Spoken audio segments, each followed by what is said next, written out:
प्रधानमंत्री का जन्मदिन मनाया जा रहा है। दूसरी तरफ हमारी देवभूमि की महिलाएं अलकनंदा घाट पे धरने पे बैठे हैं, भूख हड़ताल पे बैठे थे। लेकिन क्या मामला है, क्यों आप लोगों को यहाँ आज तो बड़ी खुशी है कि तमाम लोग भाजपा के कार्यकर्ता लेके तमाम सब लोग भारत के देश के प्रधानमंत्री नरेंद्र मोदी जी का जन्मदिन मनाया जा रहा है, लेकिन आप यहाँ पे अलकनंदा घाट पे क्यों भूख हड़ताल पे बैठे? भाई सबसे पहले तो हमारे माननीय प्रधानमंत्री जी को जन्मदिन की बहुत बहुत बधाई और शुभकामनाएं।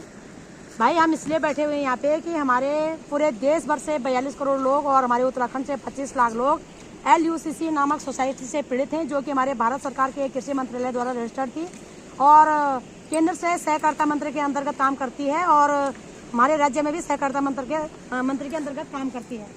तो यहाँ पे इसलिए बैठे हुए हैं कि हम पिछले 11 महीनों से सड़कों पे दर-बदर भटक रहे हैं। 7 महीनों से हम अनिश्चितकालीन धरना प्रदर्शन पे हैं और 7 तारीख से हम लोग भूख हड़ताल पे हैं। यहाँ पे मुझे आज कल चौथा दिन भूख हड़ताल पे था और क्योंकि मैं इधर उधर भटक रही हूँ तो कई कमियाँ आ गई शरीर में। डॉक्टर ने मुझे कहा कि बहन बोला आपकी किडनी पे इफेक्ट पड़ गया है, अगर आप 1-2 दिन और ऐसे रहोगी तो आपकी किडनी फेल हो सकती है करके, जिसे मुझे मजबूरी करके अस्पताल जाना पड़ा और अपना ग्लूकोज वगैरह मतलब मेडिसिन लेना पड़ा। तो हम हमारी मांगे हैं कि हमारी सरकार, राज्य सरकार अब विलम्ब LUCC से पीड़ित माँ बहन बेटियों का पैसा सम्मान सहित वापस लौटाएं। भाई जिनका घोटाला 50 अरब का है, 25,000 एजेंट है। जब हम प्रत्येक एजेंट को पूछ रहे हैं तो एजेंट कोई कह रहा है मेरा 2 करोड़ है, कोई कह रहा है 55 लाख, कोई कह रहा है 50 लाख। तो आप लगा लो कि 25,000 लोग हैं और मैंने 20 लाख के मिनिमम सबका लगाना है, तो लगभग 50 अरब तक ऊपर जा रहा है मामला। तो 50 अरब का मामला है और परसों हमारा प्रतिनिधित्व मंडल मुख्यमंत्री जी के पास गया, उन्होंने कहा ये राज्य का मामला नहीं है। तो राज्य का मामला नहीं है तो आप तो राज्य के मुख्य हो, आपने जाने कैसे दिया राज्य का मामला नहीं है? तो आपने उनको घुसने क्यों दिया अपने राज्य में? आपने आप कर क्या रहे हो सर? वहाँ पे बैठ रहे हैं हमारे मुख्यमंत्री जी और आप कहते हैं कि राज्य का मामला नहीं है। यदि राज्य का मामला नहीं है तो आपने इन डकैतों को अपने राज्य में घुसने क्यों दिया? और अगर राज्य का मामला नहीं है तो भी राज्य की आवाज विधानसभा में, राज्यसभा में, लोकसभा में कौन उठाएगा? हमारे मुख्यमंत्री उठाएंगे ना, हमारे सांसद महोदय उठाएंगे, जिनको हमने जिताकर भेजा है वही तो संसद में आवाज उठाएंगे। तो मामला चाहे राज्य को चाहे केंद्र का हो, आवाज उठाने की जिम्मेदारी हमारे द्वारा चुने गए जनप्रतिनिधियों की, चाहे वो प्रधानमंत्री हो, चाहे राष्ट्रपति हो, चाहे हमारे सांसद महोदय हो, विधायक महोदय हो या मुख्यमंत्री जी हो, चाहे हमारे लोकल ये हमारे मेयर साहब जी हो, जो भी हो, जन मुद्दों को उठाने की जरूरत और उठाने की जिम्मेदारी सिर्फ और सिर्फ जनप्रतिनिधियों की है। और आज दुर्भाग्य देखिएगा कि हम लोग चिल्ला करके मर चुके हैं भूख हड़ताल में, कितने अपने फेल कर चुके हैं। शर्म नहीं आ रही है हमारे उत्तराखंड के लोगों को, उनको शासन प्रशासन का, उन लोगों को भी जिनके पैसे फंसे हुए हैं और बाहर नहीं आ रहे हैं, समर्थन देने तक नहीं आ रहे हैं। मेरे साथ LUCC से पीड़ित समथिंग 1000 लोग आ रहे होंगे बहन बाहर ना, 1000 लोग आ रहे हैं, जबकि 25,000 इसमें एजेंट और 25 लाख मेरे भाई ग्राहक हैं। तो मैं समस्त उत्तराखंड वासी से ये कहना चाहूंगी कि मेरे भाई बहनों, मैं आप अच्छा हुआ भाई जो आज यहाँ पे आप हमारे लिए हमारी आवाज़ उठाने के लिए आगे, आपका बहुत बहुत धन्यवाद। मैं आपके चैनल के माध्यम से कह देना चाहती हूँ कि 9 नवंबर को, यदि 9 नवंबर से पहले हमारे मुख्यमंत्री जी ने, हमारे केंद्र सरकार ने कुछ ठोस कदम नहीं उठाया तो 9 नवंबर को पूरा उत्तराखंड सड़कों पे होगा। और जो जनप्रतिनिधि हमें जहाँ मिलेगा उन्हें हम वही कूटेंगे भाई, क्योंकि अब ऐसे है ना कि हमने हर लोकतांत्रिक ढंग से भाई, हमने सारे लोकतांत्रिक ढंग से हमने चीजें आजमा ली है, सरकार पे कोई फर्क नहीं पड़ रहा है। तो हमें लगता है कि सत्तम साठे समाचारिता, दुष्ट के साथ दुष्टता का ही आप व्यवहार करना पड़ेगा। और बाकी भाई मैं चाहती हूँ कि समस्त लोगों का आप जरूर बाइट लें, क्योंकि यहाँ से चमेला वाले भी आ रहे हैं, टिहरी से, रुद्रप्रयाग से, पौड़ी से, ये कोटद्वार से, सारे जनपद के लोग यहाँ पे इकट्ठा हुए थे। आप अगर सुबह आते तो और भीड़ दिखती आपको, आप देर में आए तो कुछ लोग हमने घर भेज दिए लोगों को। ठीक है, बहुत धन्यवाद। कहीं ना कहीं जहाँ पे इस समय आपदा का क्षेत्र है, चल रहा है और आप लोग अलकनंदा घाट पे यहाँ पे धरने पे बैठे हैं, क्या कारण है और क्या लगता है आपको कि कहीं ना कहीं महिलाएं आज अपना काम छोड़ के लगातार कई दिनों से देख रहा हूँ कि यहाँ पे बैठे हैं। हालांकि मैं कहीं बाहर का मैं नहीं आ पाया, लेकिन जैसे ही मुझे पता चला मैंने कहा एक दिन, क्योंकि मेरा हमारा भी कर्तव्य है आप लोगों की आवाज़ को सरकार तक पहुँचना। क्या मांगे आपकी और क्या कहना चाहेंगे? सबसे पहले तो मैं आपके चैनल के माध्यम से आपका बहुत बहुत धन्यवाद करती हूँ।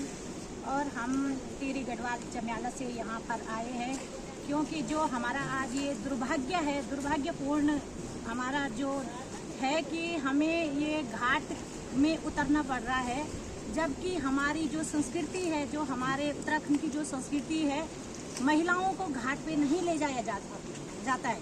चाहे कुछ भी परिस्थिति हो, महिलाओं को घाट पे नहीं जाने देते हैं। लेकिन आज हमारा दुर्भाग्य इस तरह हो गया कि आज हमें घाट में उतरने के लिए तैयार हो गए हैं और अभी आगे पता नहीं मौत की घाट में भी उतरने के लिए हम तैयार हैं। और हम अपनी सरकार से, अपने मुख्यमंत्री जी से जो हमें आश्वासन पे आश्वासन दे रहे हैं और हमारी कोई सुनवाई नहीं हो रही है। हम 5-6 बार हम मुख्यमंत्री को में चले गए हैं, वहाँ भी हमने पुलिस प्रशासन द्वारा बहुत बदतमीजी हमारे साथ हुई है।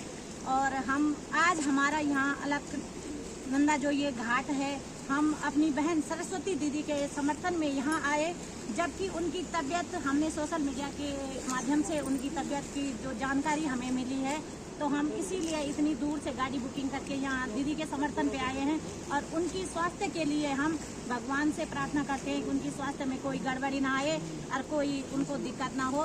जैसे वो हमारे लिए लड़ रही है तो हम उनका समर्थन करेंगे। और जितने भी लोग LUCC से पीड़ित, जितने भी लोग कमरों के अंदर बंद हुए हैं, मैं उनसे भी अनुरोध करना चाहती हूँ, अगर आपको शर्म है तो आप बाहर निकलो और अपनी लड़ाई खुद लड़ो। धन्यवाद। क्या नाम आपका? मेरा नाम कृष्णा। कि महिलाओं को जहाँ पे अभी जैसे कई महिलाएं कह रही थी कि घाट पे महिलाएं नहीं जाती है, तो कहीं ना कहीं आज क्या कारण है कि महिलाओं को घाट पे धरना प्रदर्शन करना पड़ा, अलकनंदा घाट पे। अलकनंदा नदी से आप क्या मांग चाहते हैं? और आज पूरा विश्व में देश के प्रधानमंत्री जी का जन्मदिन मनाया जा रहा है, आप महिलाएं यहाँ पे है, क्या क्यों नहीं आप लोग भी जन्मदिन उनके साथ करते हैं? क्योंकि जब झंडे आप सब उठाते हैं, चुनाव प्रचार होता है, आपको इस्तेमाल किया जाता है कि चलो जी प्रचार करो, लेकिन आज आप लोग यहाँ बैठे क्यों बैठे? जी, मैं आपको प्रणाम करती हूँ आपके चैनल के माध्यम से, और आपका बहुत बहुत धन्यवाद भी है कि आपने यहाँ पे हमारी आवाज़ को उठाने के लिए अपने चैनल के माध्यम से आप आए। आज यहाँ पे जो सुनने को आ रहा है कि प्रधानमंत्री जी का जन्मदिन है और 75वां जन्मदिन उनका है, उनको भी जन्मदिन की ढेर सारी बधाइयाँ हैं। लेकिन ये जन्मदिन किस खुशी में मनाया जा रहा है? क्योंकि उनकी जो माँ, बहन, बेटियाँ हैं वो तो सड़कों पे उतरी, सड़क तो छोड़ो घाट पे उतर रखी हैं, तो कैसे उन लोगों को जन्मदिन मनाने का लग रहा होगा? हमारे लिए तो जब से ये सोसाइटी गई है तब से तो हम अपने बच्चों का भी जन्मदिन भूल गए हैं, जो कि एक माँ के लिए सबसे बड़ा वरदान होता है कि जब उसको पहली बार माँ बनती है। अपने बच्चों का जन्मदिन अपना तो दूर की बात है। तो जो ये हमारे देश के यशस्वी हैं, इन्हें तो अपने जन्मदिन से पहले अपने जो हमारी माँ, बहन, बेटियाँ, सबसे पहले तो ये इनके लिए मायने रखती है ना। क्योंकि बोलते हैं जब झंडे, आप बोल रहे हो कि हम इनके डंडे झंडे उठाते, हमारे बिना तो कोई सरकार बन ही नहीं सकती है वैसे भी। और जब सरकार हमने बनाई, हमने चुनी है, तो क्या उनका इतना भी फर्ज नहीं बनता हमारे लिए? एक बार हमारी आवाज़ सुनने के लिए उनके पास इतना भी टाइम नहीं है। थोड़ा सा अगर वो हमें आश्वासन देते हैं कि आपकी आवाज़ को हम उठा रहे हैं, सुन रहे हैं, कुछ तो हमें क्लू मिले कि हाँ हम आपके साथ हैं। आज तो ऐसा लग रहा है, मैं इस चैनल के माध्यम से बता देना चाह रही हूँ, और कभी कभी इमोशनल भी हो जाती हूँ, मैं भी होती, सभी होते हैं कि आज ऐसा लग रहा है जैसे हम अनाथ ही होंगे। सच में बता रही हूँ, मैं अनाथ ही लग रहा है मुझे भी।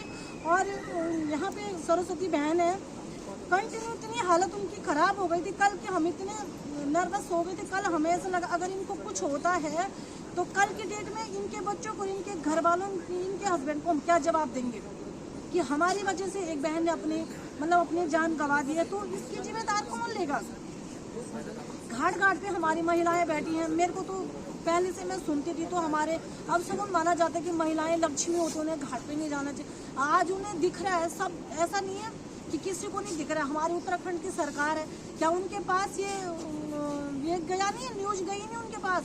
कितनी बार हम देहरादून चले गए, इतनी बार चले गए अपने घर परिवार बच्चों को छोड़ के। पुलिस प्रशासन इतना गलत बिहेवियर हमारे साथ में करते हैं, किसी के कपड़े फटते हैं, कहीं से खून निकलता है, दिखता ही नहीं उनको।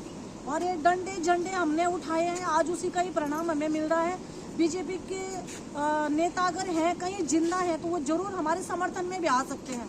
ऐसा नहीं है कि वो लोग आते भी हैं तो कई बार छुप छुप के आते हैं, तो छुपने का क्या कि कोई चोरी तो वो कर नहीं रहे हैं, या कोई चोरी तो हमने की नहीं है। हम अपने सरकार से एक ही मेरा निवेदन है, और हाथ जोड़ के निवेदन है अपने उत्तराखंड सरकार से भी और अपने केंद्र सरकार से भी, हमारी आवाज़ को आपको जो हम उठा रहे हैं इसको आपको सुनना ही होगा। नहीं तो जैसे नेपाल की हालत हुई है वो हालत यहाँ पे भी होने वाली है, क्योंकि हम पीछे हटने वाले नहीं है। घर परिवार हमारा 6 महीने से छूट रखा है। जब हमने 6 महीने का बलिदान दे दिया तो 6 महीने हम और भी बलिदान देने के लिए तैयार हैं। और नेपाल जैसी हालत होने ही वाले हैं यहाँ पे भी कुछ टाइम के बाद, अगर हमारी सुनवाई नहीं होगी तो। इसके अगर जैसे आप नेपाल जैसी बात बोल रहे थे, इसका नुकसान या अन्य कई ओपी जैसे नेपाल हालात, इसके लिए जिम्मेदार आप किसको मानेंगे? सरकार को ही मानेंगे, शासन प्रशासन है, सरकार को मानेंगे हम। क्योंकि जब सरकार हमारे सुनी नहीं है, हम दिमाग से फ्रस्ट्रेट पागल हो जाएंगे ना, तो तब तो नेपाल से भी ज्यादा बदतर हालत होंगे। क्योंकि पागल इंसान तो कुछ भी कर सकता है। 25,000 महिलाएं, यहाँ अगर श्रीनगर की बात करूँ 500-600 मतलब 1000 भी यहाँ पे महिलाएं हैं, 4-5 हजार महिलाएं हैं। अगर 5 हजार महिलाएं पागलपंथी दिखाएंगी तो क्या होने वाला है, आप अंदाजा लगा ही सकते हैं। श्रीनगर क्या पूरा देश ही तहस नहस हो जाएगा। 5 ही महिलाएं अगर काली का 5,000 महिलाएं अगर काली का रूप धारण करती हैं, अपनी पागलपंथी भी आ जाएंगी। क्योंकि लोग तो भैया हमें वैसे पागल बना रहे हैं, आपको यकीन नहीं होगा। लोग घर पे आके बोले पैसे हमने आपको दिए हैं और आप ही ने हमारे पैसे लौटाने। आप चाहे अपने आप को बेचो, घर बेचो, जिस पास घर होगा वो तो घर बेचे। हम तो रेंट पे रहते हैं, हम कहाँ से देंगे किसी का पैसा? हमारे तो यहाँ खाने पीने तक की भी अपने बच्चों को कैसे करके कर रहे होंगे। क्या नाम आपका? आज देश के प्रधानमंत्री जी का जन्मदिन है, बड़े धूमधाम से मनाया जा रहा है, लेकिन आप महिलाएं यहाँ पे अलग क्यों ऐसे बैठे हैं? क्या आपकी मांगे है, क्या आपका ये मांग है? सबसे पहले तो मैं आपके न्यूज़ चैनल वाले जो न्यूज़ चैनल से आप दिखा रहे हो, आपका बहुत बहुत धन्यवाद देना चाहती हूँ। और प्रधानमंत्री जी को, जो हमारे देश के प्रधानमंत्री जी हैं, उनको भी बहुत बहुत बधाई देना चाहती हूँ उनके जन्मदिन पे। लेकिन देखो, हम लोग जो है हमारे गढ़वाल में सबसे पहले क्या होता है, हमारे गढ़वाल में नारियों को घर से बाहर नहीं आने दिया जाता है, ठीक है। लेकिन हमारे गढ़वाल की नारियाँ देखो घाट पे बैठे, घाट पे आना ऐसे भी वर्जित है। कोई भी नारी गढ़वाल क्या पहले तो पूरे देश की नहीं रहती, लेकिन जो गढ़वाल की नारी है वो घाट पे आना वर्जित है। लेकिन हम लोग इतने परेशान हो चुके हैं, हम घाट पर बैठने के लिए मजबूर हो चुके हैं। क्योंकि हमारे जो शासन प्रशासन, हमारे जो चुने हुए नेता लोग हैं, कोई हमारी सुन नहीं। ये दीदी लोग जो कल से बैठ रखी थी, कितने दिन से, 7 दिन से यहाँ पर बैठ रही थी। हम उस दीदी के समर्थन में यहाँ पर आए हैं, इसलिए आए हैं कि उस दीदी की तबीयत इतनी खराब हो चुकी थी। लेकिन कोई भी हमारे चुने हुआ नेता कोई यहाँ पर आया नहीं आया। अगर कल के दिन उन्हें कुछ हो जाता तो कौन जिम्मेदार था इसमें, या कौन जिम्मेदारी लेता? लेकिन कोई यहाँ पर नहीं आ रहा है, न देखने के लिए आ रहा है, न कोई हमारे एलयूसीटी पीड़ित लोग आज 6 महीने से इतने परेशान है यहाँ पर, लेकिन कोई नहीं आ रहा है। हम इसीलिए आपको, आपके चैनल से आपको बधाई देते हैं और धन्यवाद है। क्या नाम आपका? रजनी, कहाँ से आए? धनसाली से। अभी रुक जाकर 1 मिनट ऐसे मार रहा हूँ, आप खड़े हो जाना पीछे।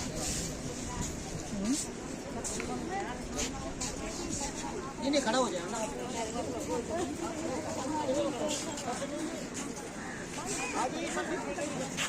खड़ा हो जाएगा।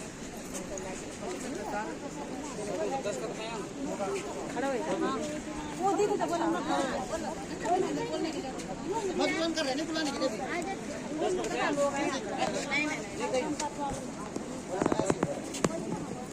आप लोग खड़ा हो जाए इधर, आप इसमें।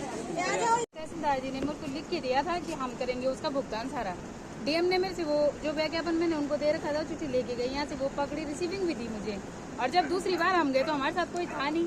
मेरी मम्मी की तबीयत खराब हो रही थी, मैं भी नहीं जब आई, मेरा भाई गया। डीएम मैडम बात करने के लिए तैयार नहीं है, बोल रहे कि हम कहाँ से करेंगे, हम थोड़ी ना देंगे किसी को नौकरी, ना हम तुम्हारा पैसा करेंगे। बोल रहे हैं कि कोर्ट करेगा, कोर्ट तो 20 साल लगा देगा उसमें। हमें तो इतना डर हो रखा ना कि जिन लोगों का कर्जा देना है वो लोग घर पे आके बोल रहे हैं अब कि भाई तुम्हारा जाने वाला तो चला गया है, पर हमारा पैसा कौन देगा? ये सीन कहाँ है हमारी सरकार? मैं तब से बोल रही हूँ, कोई नहीं है ना। हमारे कोई मुख्यमंत्री है। उस दिन धन सिंह रावत जी हमारे घर आए थे, जिस दिन हम पौड़ी गए थे, तो मैंने उनको बोला भी, पौड़ी से ही बोला था कि सर आपको इतना है तो आप फिर आइए हमारे घर पे, लेकिन कोई नहीं है, उनका एक कॉल तक नहीं आ रहा हमें। हर लड़का चला गया। अरे सरकार के इतना डर हो रखा कि मैं अपने भाई को देहरादून नहीं भेज पा रही हूँ कि एक भाई तो गया गया पर पता नहीं, अब दूसरा उसे वीआईपी ट्रीटमेंट दिया जा रहा है उसे जेल में। तो क्या है भाई, वो जेल में रहे, बाहर रहे, उसे क्या फर्क पड़ता है? उसे वो कुछ नहीं है, वो वहाँ भी ऐस में और बाहर भी आएगा तब भी ऐस में रहेगा। ये दुर्भाग्यपूर्ण है कि अपराधी वीआईपी ट्रीटमेंट मिल रहा है और पीड़ित सड़कों पर दर भटक रहे हैं। तो ये पीड़ितों को तय करना है।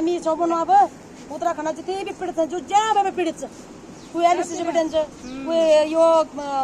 भी धोखाधड़ी हुई बहन ना, पैसों को धोखाधड़ी हुई को तब वो माँ बुला आत्महत्या करे। कोई अंकिता भंडारी दिया तो मकान पीड़ित है ना, एलटी छात्र पीड़ित है ना, टीचर पीड़ित है ना, डॉक्टर पीड़ित है ना, तुम तो समझ में लो डॉक्टर भी बना के हमारा आवाज भी तो उठाने दी थी। ये कितनी दुर्भाग्यपूर्ण बात देखा। तो आप सब ना आंटी जी हमला अब मिलजुल के काम करना, हम मिलजुल के काम करना। और अब के माध्यम से हम भेजे 9 नंबर सड़ा उत्तराखंड के बना सारे पीड़ित लोग आए और अपने अधिकारों की लड़ाई लड़े। बहुत बहुत धन्यवाद।